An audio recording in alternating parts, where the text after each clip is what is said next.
And we're now sequencing with Susan Falk, and she's going to speak to us about her track, as well as, just a moment, I want to unmute you, as well as the trine between Uranus and Jupiter in Capricorn. Susan? Hello. How are you? Good. How are you? So you are our peer group leader at the retreat. Yes. And there are a few spots left in your track because the other ones are sold out. You've led peer group before, correct? Yes. Many times, many times over the years. And it's something that I really love doing. It's 3 peer groups are required for people to be certified by OPA. And what makes them really special is that you're in just a group with 4 people and your peer group leader. And in the group, there's a chance for one person to do a reading for another person, and the other people are watching and later giving feedback, as well as the leader. So it's a rare occasion where somebody who is knowledgeable, who's another astrologer, is actually observing and giving feedback. And that's part of it. And then there's a day where we bring in a chart of a difficult client and everybody presents that. And then there's a third day, the last day, where we talk about how to build our practice and how to make it a successful business. So it's very unique, I think. And I think it helps people who want to segue from just, doing charts for friends to really being a professional astrologer and making their living that way. And so the thing is, just for the audience, in order to participate in the peer group, you need to have at least 6 months of experience as a paid practice. Right. So it's only for people who do aspire to be professionals, whereas the other tracks, the other group, are for all levels of expertise. It's quite flexible. So the peer group is the only one that really requires more experience and having at least 6 months working with clients and receiving, being remunerated. And it's OPA's signature program. That's how OPA actually started, because of the idea of the peer group and needing to bring professionals together, bringing people who can support each other, who can learn about each other's techniques. When you do each other's chart, you're not only assessing, how the reading is going, but you're learning what do they put in their chart. What kind of predictive technique do they use? And what language do they use? So it's a whole opportunity to learn from your peers, to be, in that environment of mutual support. Yes, absolutely. So you're learning from your peers, and you're also getting feedback from somebody who's been a professional for a lot longer. I mean, I've been doing readings since 1980 for charging money. So wonderful. And you are a Capricorn sun. Yes. So you're looking forward to Jupiter and Saturn conjuncting and traveling over your sun, correct? Yes. Well, I'm a Sagittarius rising, so I've got 2 planets that I'm intimately connected with. Great. And this is, we're going to move to the trine that you're going to speak about. This is the chart. The trine is actually occurring in December. So it's coming up, right? Yes, it's coming up. Yes, December 15th. And I'm going to talk about the chart, but I'm going to start off with some other factual information. Uranus entered Taurus in March of 2019 to stay for just over 7 years. Now, it did peak its head in May of 2018, but then it retrograded back into Aries in November of 2018 for about 4 months. So it was in March, this past March, that it entered to stay there for 7 years. And Jupiter's entering Capricorn on December 3rd. That's 2 days from now. And it will stay until December of 2020. So 1 year is the time that Jupiter is in a sign. Now, I'm sure you've heard the expression out of one's element, like, oh, I was really out of my element. Well, these planets are literally out of their element in these signs because Uranus is an air sign and it rules Aquarius.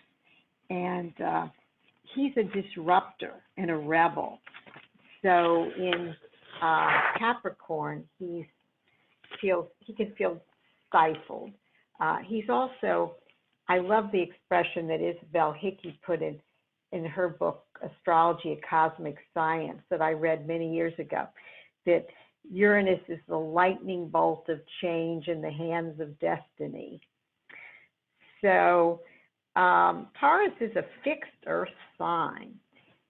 So Uranus is kind of feels stifled there. He's itching for action, so to speak. Now, Jupiter's the ruler of Sagittarius, which is a fire sign, but it's also considered the ruler of Pisces before Neptune was discovered and was declared to be the ruler of Pisces. So Jupiter is the adventurer, the risk taker, the seeker. He's not satisfied with the status quo, but he's also the optimist. Capricorn's a cardinal sign and values achievements with discipline and hard work and boundaries, following the rules, all of those Saturn things. Jupiter's a rule breaker.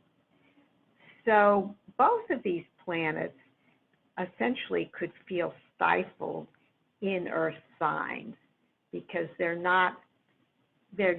not their normal energy. Now, since Earth signs have the connection to climate, I imagine that we'll have a lot more disruption with climate change. I know we've already been seeing quite a bit, but I think that we will see more of it during this next year. And I think that will make people wake up. Now, the last time these two planets trined was in 1930, that they trined in these signs, in Earth signs of, where Uranus was in Taurus and Jupiter was in Capricorn, was 1937. And that's when there were the Dust Bowl storms and also the Mississippi River flooding. This was considered dramatic climate upheaval back then. But I think now we'll probably be seeing a real magnification of this since the greenhouse gas emissions have increased exponentially and the ice caps, have been melting, the polar ice caps. So I think that what we're going to be seeing with climate change is going to be pretty dramatic. But on the positive side, Jupiter likes to be optimistic, hopefully these conditions will become so obvious that climate change will be undeniable and more will be done. And I think by the time Uranus finishes in Taurus, we probably will see radical changes, such as a lot of electric cars. Maybe that will become a requirement. Also, a lot a lot more solar and wind power. I think there's going to be more and more of these kind of innovations. And Uranus is really all about innovation, and Jupiter is about expanding and taking risks. There'll also probably be new types of farming that are more environmentally sustainable. We're seeing a little bit of this just with large companies beginning to have veggie burgers that taste like meat. I think we're going to have less cattle raised for meat, which is going to open up more land. And recently I saw a segment on PBS News about the fact that food garbage, which we have so much of, there's so much food waste, from supermarkets and all kinds of places where, food just starts to spoil before it's used. And even that sitting around creates greenhouse gases. So we're going to be having what's starting to happen, what I saw in the segment, is that they're starting to combine the food waste with cow manure and making a kind of fertilizer out of that to actually aid in agriculture. And that's really a dramatic thing, because normally both of those things just sitting around create methane gases, which is very bad for the climate.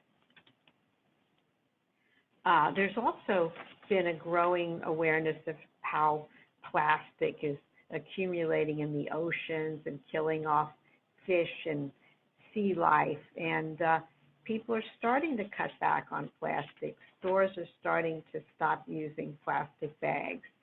And so I think a lot of positive things that are starting to happen, and I think they will increase. Jupiter is optimistic and says, we can solve this problem. And Uranus says we can make these changes. Uranus likes change. Taurus is also associated with the arts. So I think during this time, and really the whole time that Uranus is in Taurus, I think we'll see some real innovations in arts.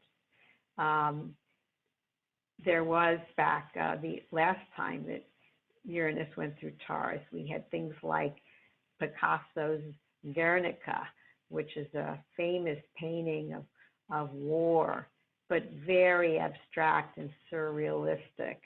And it was really very innovative at that time. And I think at this time that artists will be going much more wild and free, and a lot of innovation will occur. I did the chart, which is here. I did the chart for the exact trine between Jupiter and Uranus, which is on December 15th, 2019 at 2 p.m. Eastern Standard Time in Washington, D.C. Uranus, as you can see, is 2 degrees, 56 minutes, just a couple of little over 2 degrees away from the ascendant. And I think this really indicates emerging insights from the unconscious, revelations coming up during this time period.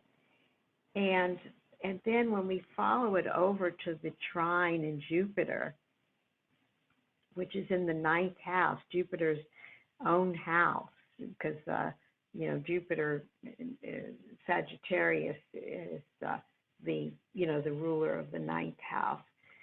So that Jupiter is in a whole lineup of planets with the South Node in Capricorn, and that shows things coming up from the past. And then there's Saturn in Capricorn, and that's really things from the past that are unresolved, lessons that have to be learned. And then Pluto is just 2 degrees from Saturn. It's in the 10th house, practically right on the mid. I mean, both of them are pretty much on the midheaven, which is a dramatic point in the chart. It's the highest point in the chart. So you have the planet of Saturn showing that we have lessons we have to learn here, and then Pluto showing things that have to be let go of, that has to be transformed. And then just a few degrees from Pluto is Venus in Capricorn. And Venus, goddess of love and creativity, is ready to work, I think, on creating something new from all of this past stuff. And also, Thank you. One more thing, the Sun in Sagittarius is in the 8th house of transformation, and that's really within orb of the Jupiter in Capricorn. So I think, can I go on do I have a couple more minutes? No, we need to move forward. So if you have a closing statement. Oh, okay. Well, the election is going to take place during this coming year, and I think that hopefully, because Capricorn has to do with the structures of society, and the government is structures of society, I think that we could be in for dramatic change with the election, and hopefully for a more positive time in our government. Thank you so much. And it is very interesting that these 2 high-minded planets are in physical earthy sign, which at its best can mean that we will apply the higher knowledge in a practical way, and like you say, possibly bring solutions, agricultural, focus on agriculture and a healthier connection between humans and nature. Yes, absolutely. Thank you so much, Susan. You're welcome. And we look forward to the retreat, to the peer group, and to the community experience with you as well. Oh, definitely. I really look forward to it.